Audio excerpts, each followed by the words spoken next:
মানুষ ভোট দিতে চায়, এমনটাই মন্তব্য করেছেন মোস্তফা জামান। মৌলিক সংস্কারে ঐক্যমত্য অনেক দূর, বলেছেন আক্তার হোসেন। যুদ্ধবিরতির আলোচনায় বাধা হয়ে দাঁড়াচ্ছে নেতানিয়াহু, অভিযোগ হামাসের। একজন উপদেষ্টা নিজের স্বার্থ সিদ্ধির জন্য মুরাদনগরে ক্ষমতার অপব্যবহার করে যাচ্ছেন। এতক্ষণ শুনছিলেন সংবাদ শিরোনাম, এবারে বিস্তারিত। ঢাকা মহানগর উত্তর বিএনপির সদস্য সচিব মোস্তফা জামান বলেছেন, মানুষ এখন ভোট দিতে চায়, জনগণ তাদের ভোটাধিকার ফিরে পেতে চায়। জনগণের ভোটাধিকার নিশ্চিত করতে আমাদের সকলকে ঐক্যবদ্ধভাবে কাজ করতে হবে।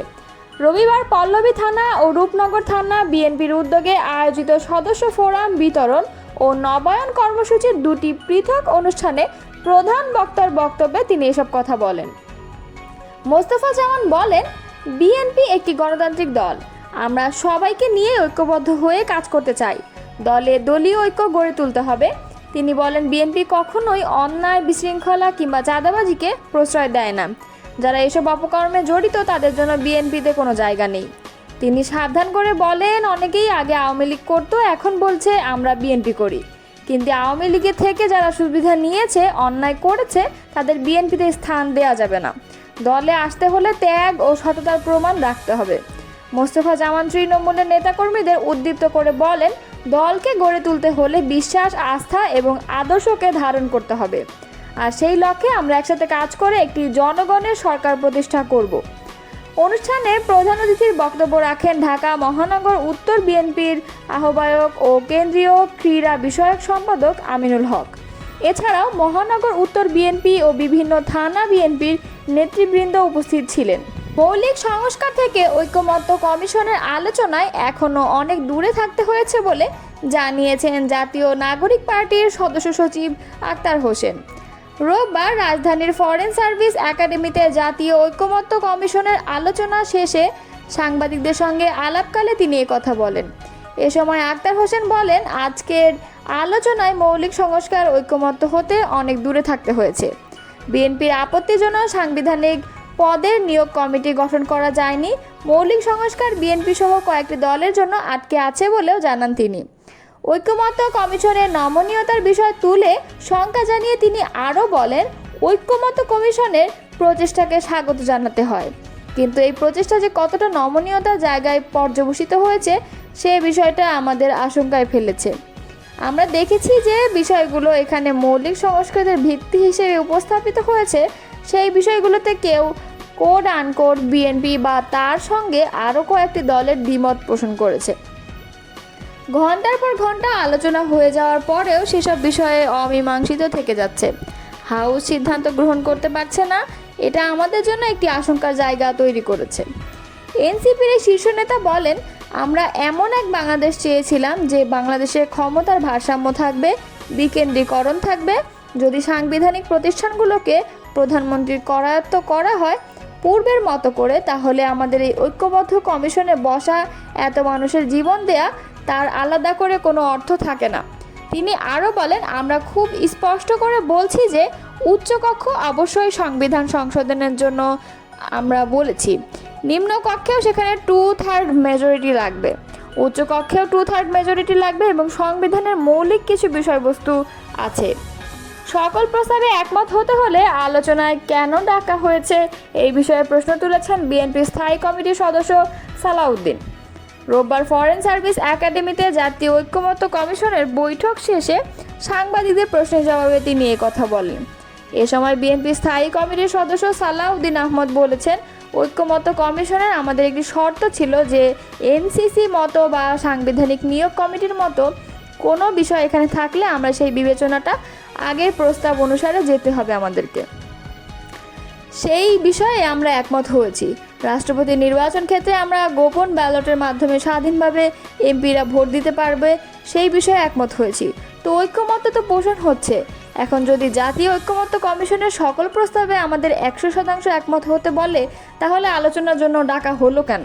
দখলদার ইসরায়েল এবং হামাসের মধ্যে যুদ্ধবিরতির আলোচনা শুরু হয়েছে। গাজা উপত্যকায় চলমান সংঘাতের ইতি টানতে দুই পক্ষকে চাপ দিচ্ছেন মার্কিন প্রেসিডেন্ট ডোনাল্ড ট্রাম্প। তবে বেশ কিছু অসম্ভব শর্ত জুড়ে দিয়েছে ইসরায়েলি প্রধানমন্ত্রী। যুদ্ধবিরতির আলোচনা ব্যাহত করেন হামাসের জ্যেষ্ঠ নেতা মাহমুদ মারদাবি। খবর আল জাজিরার। হামাসের এই জ্যেষ্ঠ নেতা নিজের টেলিগ্রাম চ্যানেলে বলেছেন, অতীতে সম্মতি দিয়েছেন এমন অনেক বিষয়েও এখন বেঁকে বসছেন নেতানিয়াহু। এমনকি নেতানিয়াহুর আদৌ জিম্মিদের ফেরানোর ইচ্ছা রয়েছে কিনা তা নিয়েও প্রশ্ন তুলেছেন মারদাবি। তার দেওয়া তথ্য অনুযায়ী যুদ্ধবিরতির এক পর্বে মাত্র 10 জন জিম্মিকে ছাড়িয়ে নেওয়ার ব্যাপারে আগ্রহী ইসরায়েলি প্রধানমন্ত্রী। তিনি একবারে সব জিম্মিদের ফেরাতে রাজি নন। মারদাবি বলেন, নেতানিয়াহু দাবি করেছেন তিনি জিম্মিদের নাম নির্বাচন প্রক্রিয়ায় জড়িত নন। তিনি মিথ্যা বলেছেন, তিনি কোনো চুক্তি চান না। এদিকে রোববার ট্রুথ সোশ্যালে পরোক্ষভাবে ইসরায়েলকে যুদ্ধবিরতিতে সম্মত হওয়ার আহ্বান জানিয়েছেন তিনি লিখেছেন, গাজায় চুক্তি করুন, জিম্মিদের ফিরিয়ে আনুন। কুমিল্লা জেলার মুরাদনগর উপজেলায় হিন্দু ধর্মাবলম্বী এক প্রবাসী স্ত্রীকে নির্যাতনের ঘটনায় গভীর উদ্বেগ প্রকাশ করেছেন বিএনপির মহাসচিব মির্জা ফখরুল ইসলাম আলমগীর। আজ রোববার এক বিবৃতিতে তিনি বলেছেন, একজন উপদেষ্টা নিজের স্বার্থসিদ্ধির জন্য মুরাদনগরে ক্রমাগত ক্ষমতার অপব্যবহার করে যাচ্ছেন। বিএনপির মহাসচিব মির্জা ফখরুল ইসলাম বলেন, হিন্দু ধর্মাবলম্বী এক নারীকে শ্লীলতাহানির ও নির্যাতনের এক নির্মম কলঙ্কজনক ঘৃণ্য ঘটনা ঘটেছে। এমন বর্বরচিত ঘটনা দেশের মানুষকে ব্যথিত ও মর্মাহত করেছে। অথচ একটি কুচক্রী মহল এই কাপুরুষোচিত ন্যাক্কারজনক ঘটনাকে রাজনৈতিকভাবে ভিন্ন খাতে প্রবাহিত করার এক গভীর চক্রান্তে লিপ্ত হয়েছে। ফ্যাসিবাদী আমলের মতো নিজেরাই সংখ্যালঘুদের ঘরবাড়ি দখল করে ও নির্যাতন করে অন্যের ঘাড়ে দোষ চাপানোর ধারাবাহিকতা এখনও চলছে। বিবৃতিতে মির্জা ফখরুল ইসলাম বলেছেন, ওই এলাকার একজন উপদেষ্টা নিজের স্বার্থসিদ্ধির জন্য মুরাদনগরে ক্রমাগত ক্ষমতার অপব্যবহার করে যাচ্ছেন। দুষ্কৃতকারী আশকারা পেয়ে সমাজবিরোধী নানা অপকর্মে মেতে উঠেছে। এক্ষেত্রে তারা দেশ বিদেশ থেকে অবিরাম মদত পাচ্ছে। উপদেষ্টা যদি জনসেবায় চেয়ে আত্মসেবাতেই ব্যস্ত থাকেন, তাহলে এলাকায় শান্তি বিঘ্নিত হবে। মুরাদনগরে বাসিন্দা উপদেষ্টা হওয়ার পর থেকেই আওয়ামী এমপিদের মতো এলাকায় আধিপত্য ও প্রভাব বিস্তার ব্যস্ত রয়েছেন। মির্জা ফখরুল ইসলাম বলেছেন, মুরাদনগরে হিন্দু ধর্মাবলম্বী নারীর শ্লীলতাহানি ও সহিংসতা মনুষ্যত্বহীন, অমানবিক, পাশবিক ও মহল বিশেষের রাজনৈতিক লক্ষ্য পূরণে অভিসন্ধি। আবারও সাম্প্রদায়িক সম্প্রীতি বিনষ্ট করে রাজনৈতিক ফায়দা লোটার আওয়ামী নোংরা কৌশলেরই পুনরাবৃত্তি দেখা যাচ্ছে। সম্প্রীতির ঐতিহ্যকে রাজনৈতিক উদ্দেশ্য সাধনের জন্য বিনষ্ট করা হচ্ছে।